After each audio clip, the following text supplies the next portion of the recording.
노년의 가장 무서운 것은 외로움이 아니다. 불교가 말하는 진짜 고통. 일부 우리는 왜 외로움을 가장 무서워할까? 노년이 무섭다고 말하는 사람들에게 물으면 대부분 같은 대답을 합니다. 외로울 것 같아서. 자식들은 떠나고 친구들은 하나둘 세상을 떠나고 결국 혼자 남게 될 거라는 두려움. 그것이 노년을 가장 무섭게 만드는 이유라고 말합니다. 하지만 오늘 저는 다른 이야기를 하려고 합니다. 외로움은 노년의 가장 큰 고통이 아니다. 부처는 외로움을 고통이 핵심으로 보지 않았습니다. 그렇다면 무엇이 진짜 고통일까요?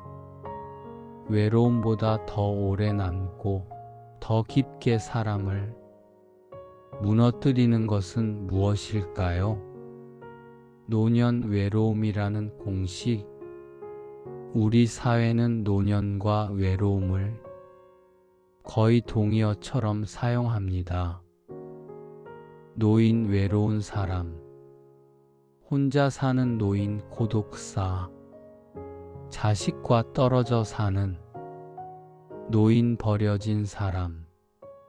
외로움은 노년이 상징이 되었습니다. 마치 늙으면 당연히 외로워지는 것처럼 외로움 없는 노년은 상상하기 어려운 것처럼 말입니다. 그런데 정말 그럴까?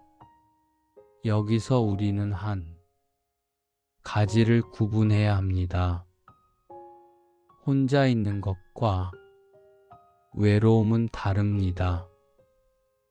산속에서 홀로 수행하는 스님은 혼자 있지만 외롭지 않습니다. 반대로 수십 명의 가족에 둘러싸여 있어도 깊은 외로움을 느끼는 노인이 있습니다.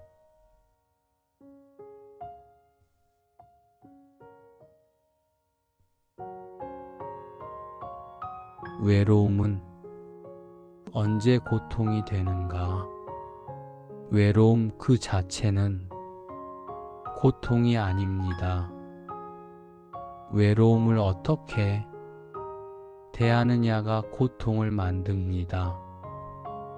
한 노인이 혼자 저녁을 먹습니다. 조용한 식탁 앞에 혼자 앉아 있습니다.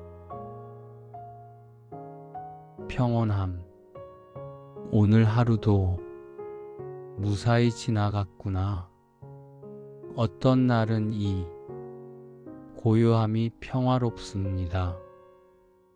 바쁜 하루를 마치고 조용히 쉴 수 있는 시간. 고통. 나는 아무에게도 필요 없는 사람이구나. 하지만 어떤 날은 같은 고요함이 견딜 수 없이 무겁습니다. 같은 상황, 다른 고통. 무엇이 달라진 걸까요? 첫 번째 상황에서는 지금 이 순간을 있는 그대로 받아들입니다. 두 번째 상황에서는 지금 이 순간에 무언가를 더하거나 빼려고 합니다. 누군가 있어야 하는데, 전화가 와야 하는데, 예전에는 이러지 않았는데.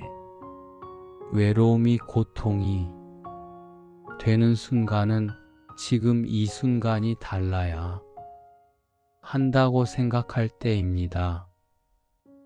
그렇다면 이렇게 물을 수 있습니다. 외로움은 고통 그 자체일까? 아니면 고통의 신호일까? 불교는 명확하게 답합니다. 외로움은 고통 그 자체가 아닙니다. 외로움은 더 깊은 곳에서 일어나는 고통의 표면적 증상일 뿐입니다. 마치 열이 병 그 자체가 아니라 몸속 어딘가에 문제가 있다는 신호인 것처럼 외로움도 마음 깊은 곳이 문제가 드러난 신호입니다. 외로움 고통의 신호, 진짜 고통, 그 안쪽에 있다.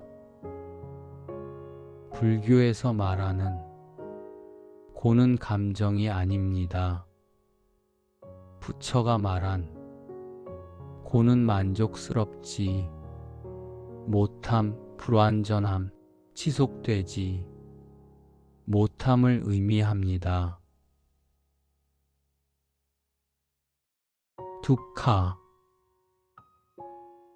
제대로 맞지 않는 바퀴, 바퀴가 축에 제대로 맞지 않으면 수레는 덜컹거리며 불안정하게 굴러갑니다. 인생도 마찬가지입니다. 우리가 원하는 것과 현실이 맞지 않을 때 고통을 느낍니다.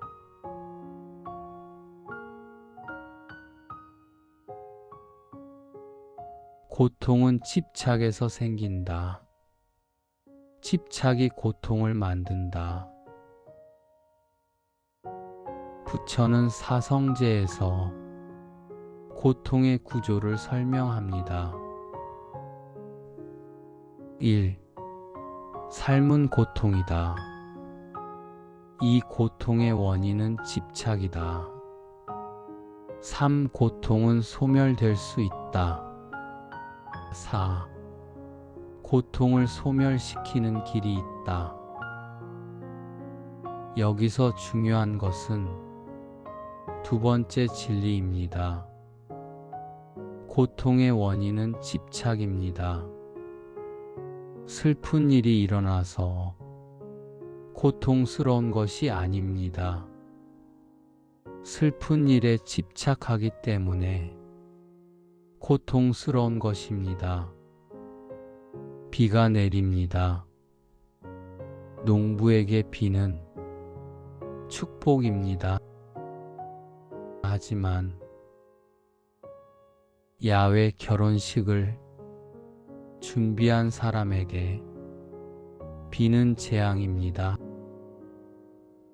같은 비, 다른 반응 비, 그 자체는 좋은 것도 나쁜 것도 아닙니다.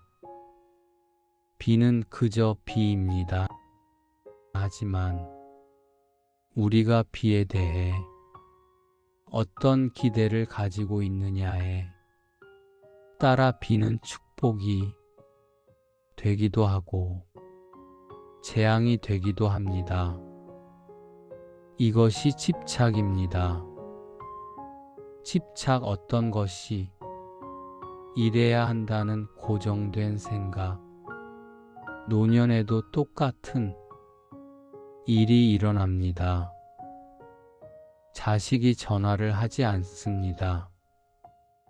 어떤 노인은 담담히 받아들입니다. 바쁘겠지 하지만 어떤 노인은 깊이 상처받습니다. 나를 잊은 거야 같은 상황. 다른 고통. 첫 번째 노인은 자식은 자주 전화해야 한다는 집착이 없습니다. 두 번째 노인은 그 집착이 있습니다.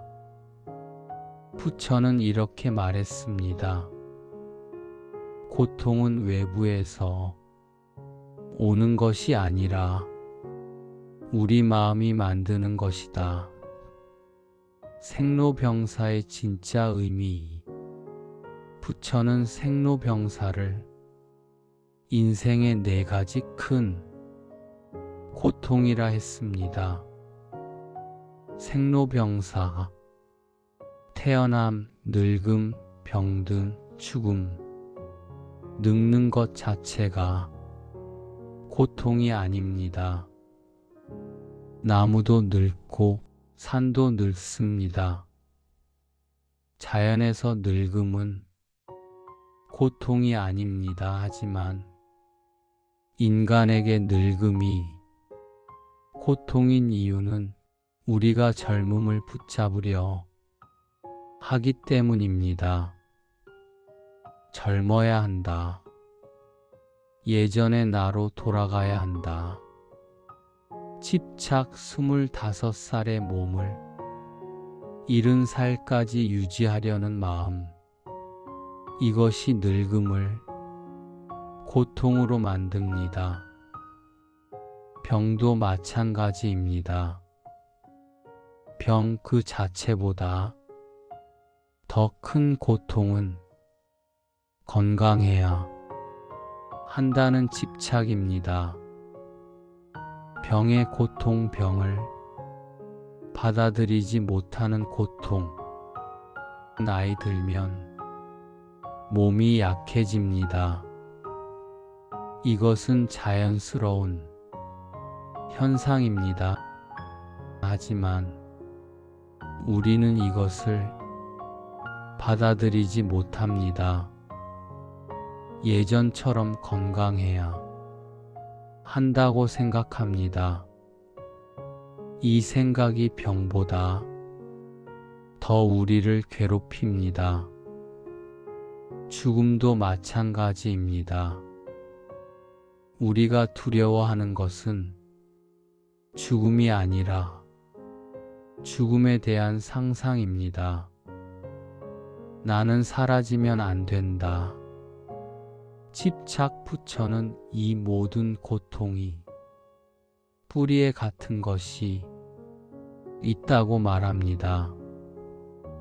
변하지 않기를 바라는 마음, 영원하기를 바라는 마음. 집착의 본질 부처의 가르침을 한 문장으로 정리하면 이렇습니다. 고통은 사라져야 할 것이 아니라 이해되어야 할 구조다. 우리는 보통 고통을 제거하려고 합니다. 하지만 부처는 다른 길을 제시합니다. 고통을 없애려 하지 말고 고통이 왜 일어나는지 이해하라고 말합니다. 이해가 일어나면 고통은 저절로 변화하기 시작합니다. 노년을 가장 괴롭히는 3가지 집착, 역할에 대한 집착. 첫 번째 집착은 역할에 대한 집착입니다. 나는 아직 쓸모 있는 사람인가? 우리는 평생 역할을 통해 자신을 정의합니다. 학생, 직장인, 배우자, 부모. 나 학생, 나 직장인, 나 부모. 이 역할들은 우리에게 정체성을 줍니다. 하지만 노년이 되면 이 역할들이 하나씩 사라집니다.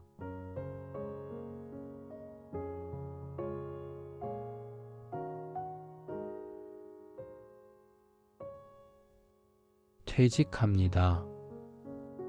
더 이상 부장도 아니고 과장도 아닙니다. 자식들이 독립합니다. 부모로서의 역할이 대부분 끝났습니다. 몸도 예전 같지 않습니다. 그러면 어떤 생각이 듭니까?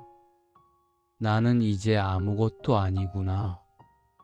나는 쓸모없는 존재가 되었구나.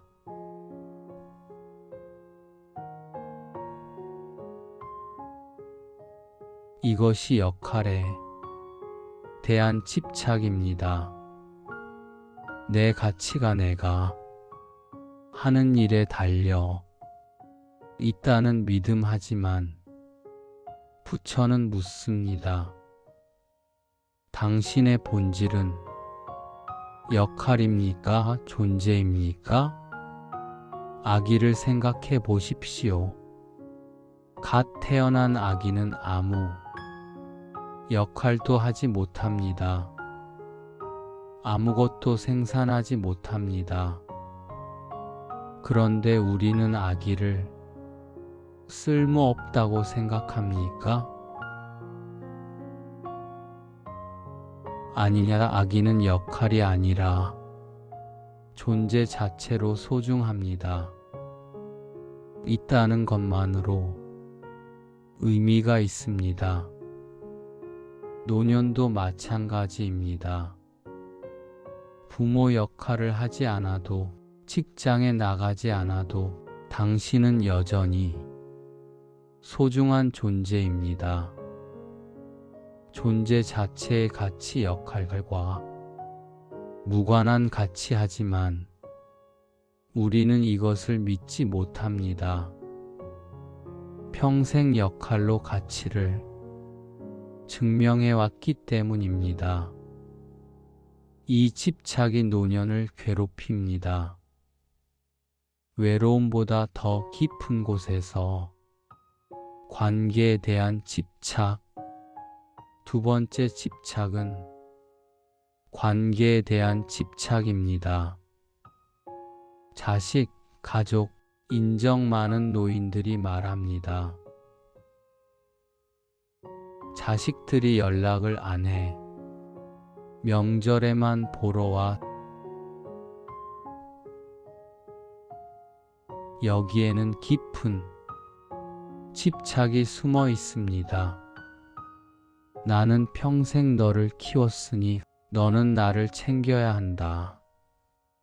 부모에게는 자주 연락하는 것이 당연하다. 이래야 한다의 목록. 자주 연락해야 한다. 자주 방문해야 한다. 부모를 우선시해야 한다. 이런 기대는 자연스러워 보입니다. 하지만 부처의 눈으로 보면 이것도 집착입니다. 왜냐하면 이 기대는 상대방을 통제하려는 마음이기 때문입니다.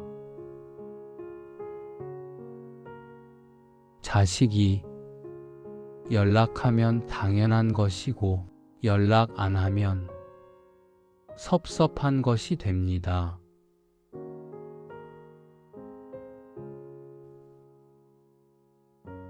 더 큰 문제는 연락의 빈도를 사랑이 척도로 착각하는 것입니다.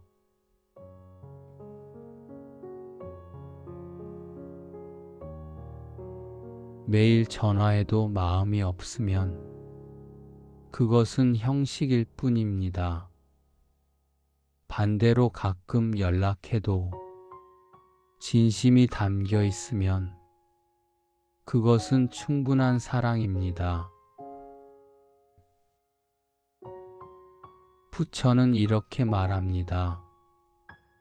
집착하는 사랑은 고통을 낳고 집착 없는 사랑은 자유를 낳는다. 집착하는 사랑은 조건부입니다. 내가 원하는 대로 해주면 사랑한다. 집착 없는 사랑은 무조건적입니다. 내가 어떻게 하든 너는 내 자식이다. 사랑 관계에 집착하면 관계가 고통이 됩니다. 관계를 놓아주면 관계가 자유가 됩니다. 이것은 관계를 포기하라는 뜻이 아닙니다. 관계에 대한 기대와 통제를 내려놓으라는 뜻입니다.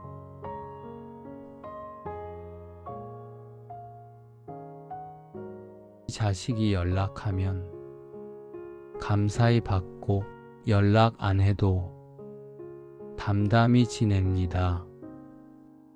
이것이 집착 없는 사랑입니다. 이것이 노년을 자유롭게 하는 사랑입니다.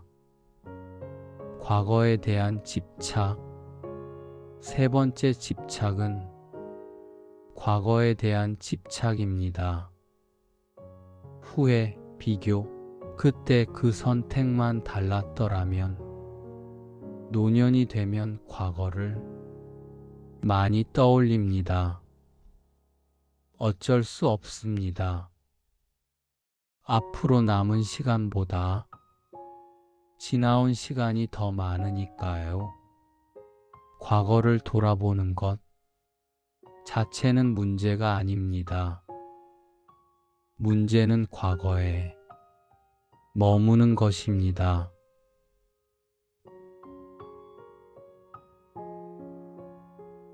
노인들이 이렇게 말합니다. 그때 그 일만 안 했어도, 그 선택만 달랐더라면, 후회의 패턴 했더라면, 하지 않았더라면. 후회는 과거를 바꾸려는 마음입니다. 하지만 과거는 바꿀 수 없습니다.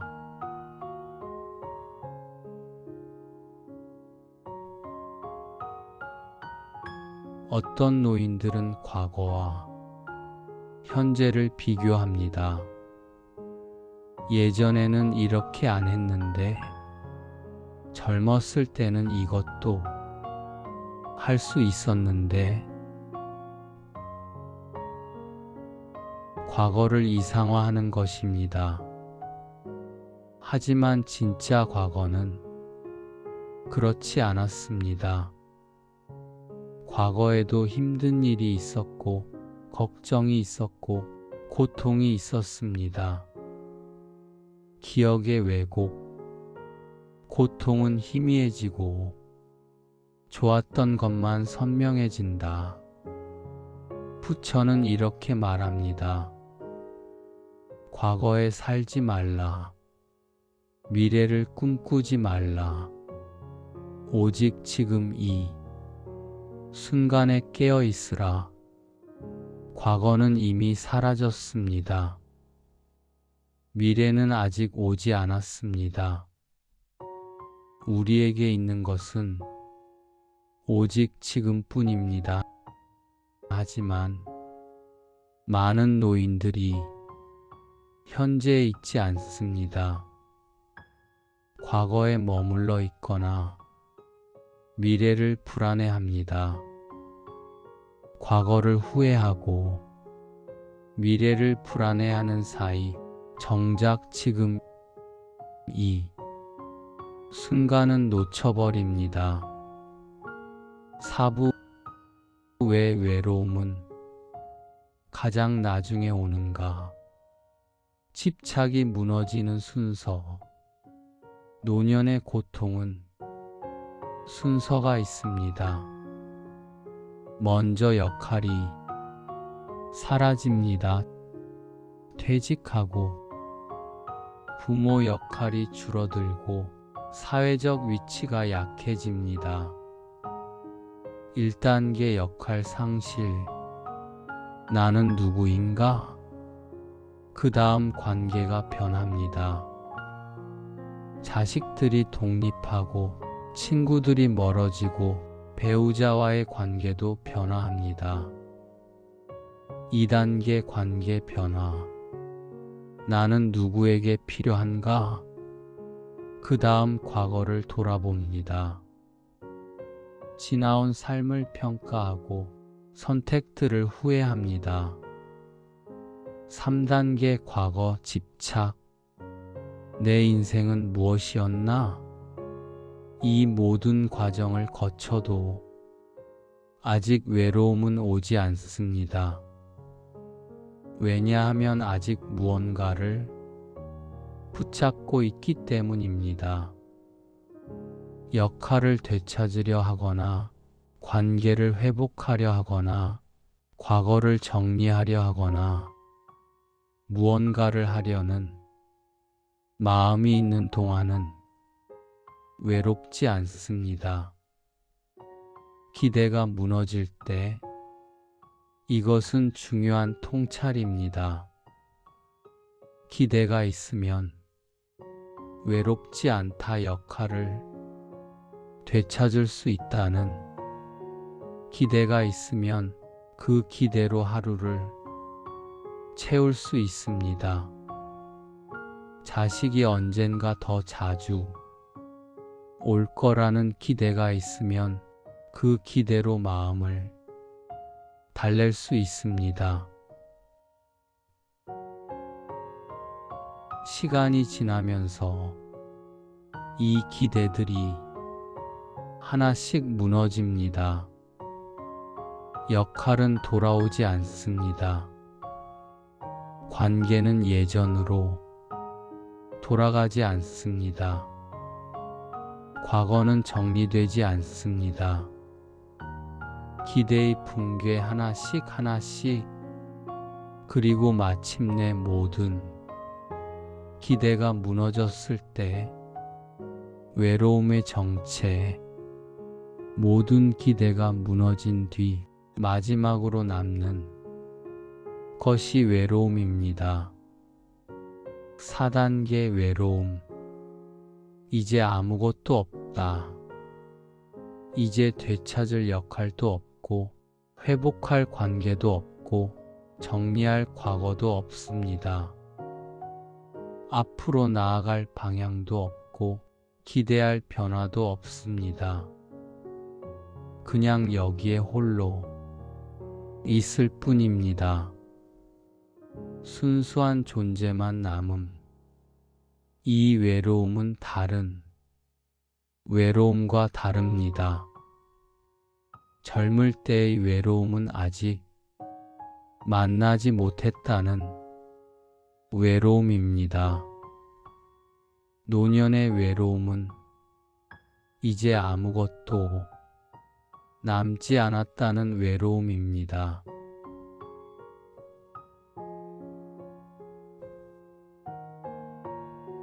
더 이상 이것이 노년의 외로움이 무거운 이유입니다. 희망이 없어 보이기 때문입니다. 하지만 부처는 이 순간을 다르게 봅니다.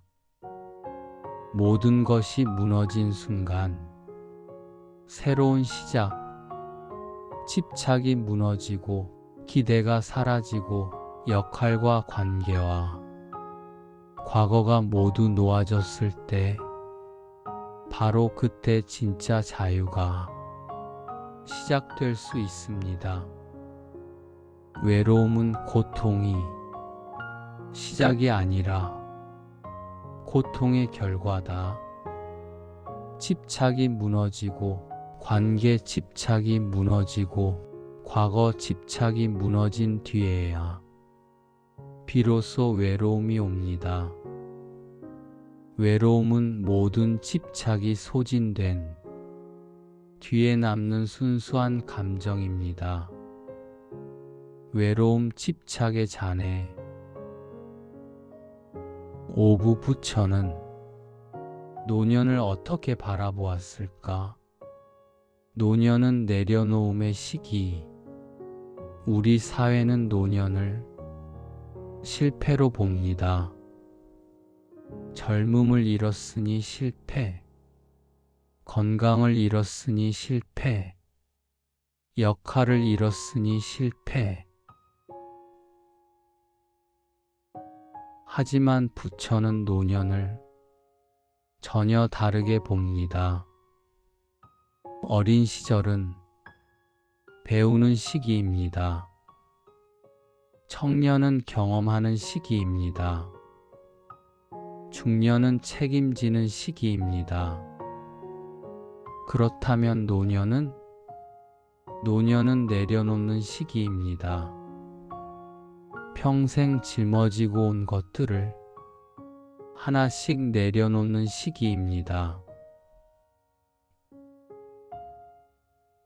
이것은 포기가 아닙니다. 체념도 아닙니다. 자연스러운 과정입니다. 나무가 가을에 잎을 떨어뜨리는 것이 포기입니까? 아닙니다. 계절의 순리입니다. 노년의 집착을 내려놓는 것도 마찬가지입니다. 인생의 순리입니다. 자유의 시작 부처는 이렇게 말했습니다. 집착을 놓는 것이 진정한 자유의 시작이다. 젊을 때는 놓을 수 없습니다. 아직 쌓아야 할 것이 많으니까요. 중년에도 놓기 어렵습니다. 아직 책임져야 할 것이 많으니까요. 하지만 노년에는 놓을 수 있습니다. 아니, 저절로 놓아집니다. 자연스러운 놓아짐. 역할이 사라지면서 역할에 대한 집착을 놓을 수 있습니다. 관계가 변하면서 관계에 대한 기대를 놓을 수 있습니다. 이것은 슬픈 일이 아닙니다. 축복입니다. 우리는 무언가를 붙잡고 살았습니다. 역할을, 관계를, 과거를 붙잡고 살았습니다. 그 무게가 얼마나 무거웠는지 우리는 모릅니다. 놓아본 적이 없으니까요. 하지만 노년에 이 모든 것을 놓을 수 있습니다. 더 이상 증명하지 않아도 됩니다. 인정받을 필요도 없습니다. 더 이상 인정받을 필요가 없다. 자유 있는 그대로의 나입니다. 역할 없는 나, 평가 없는 나, 증명 없는 나, 순수한 존재로서의 나, 이것이 부처가 말하는 해탈의 시작입니다. 노년은 이 해탈에 가장 가까운 시기입니다. 노년은 잃어버리는 시간이 아니라 가벼워질 수 있는 시간이다.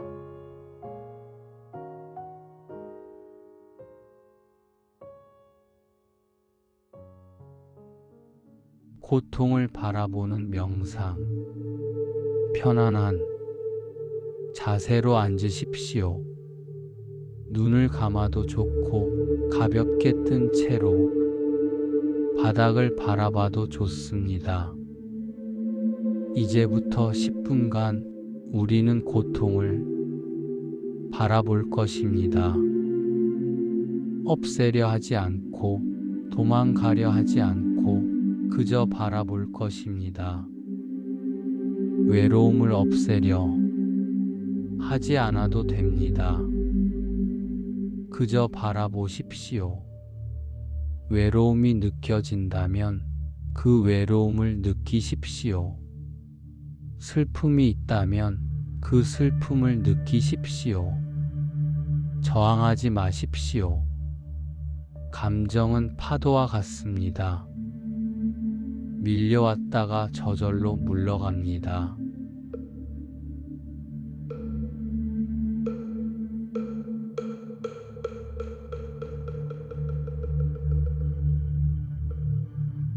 부처의 말씀 낭독.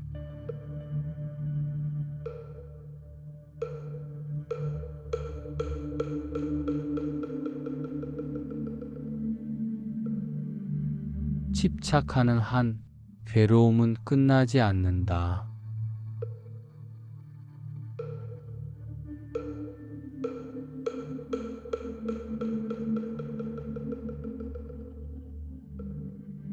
무엇을 붙잡으려 하는가?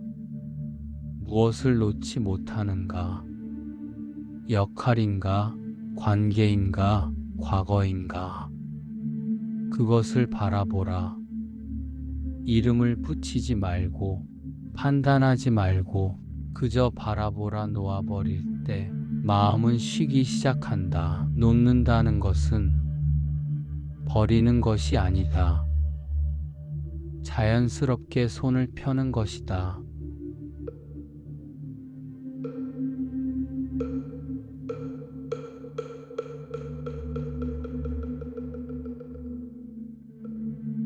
움켜진 손을 펴면 손은 피곤하지 않다. 마음도 마찬가지다. 고통은 너를 벌하기 위해 온 것이 아니다.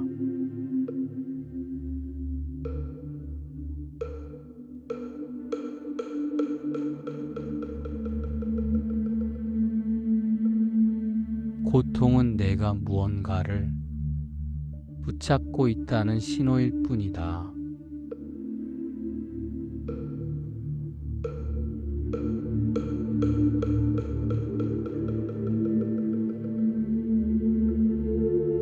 그것을 알아차리면 고통은 이미 변화하기 시작한다.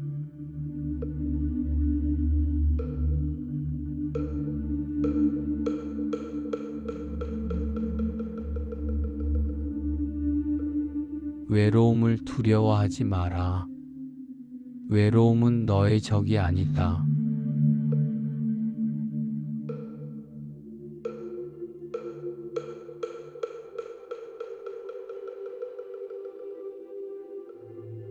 외로움은 모든 집착이 떨어진 뒤에 남는 순수한 고요다.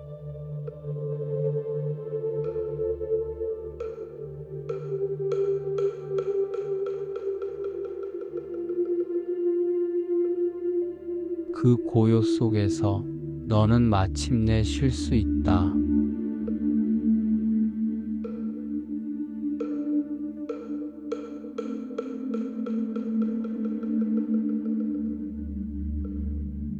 노년은 끝이 아니다. 새로운 시작이다.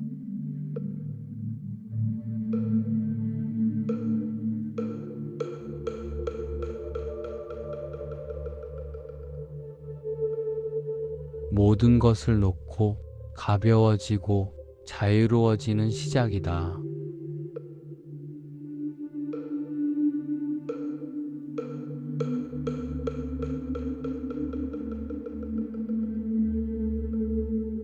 지금 이 순간 너는 완전하다.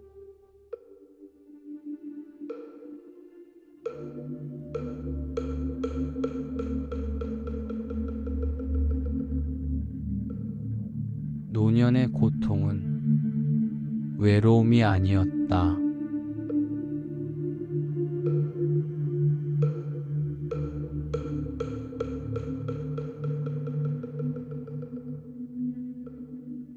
지금까지 함께 해주셔서 감사합니다.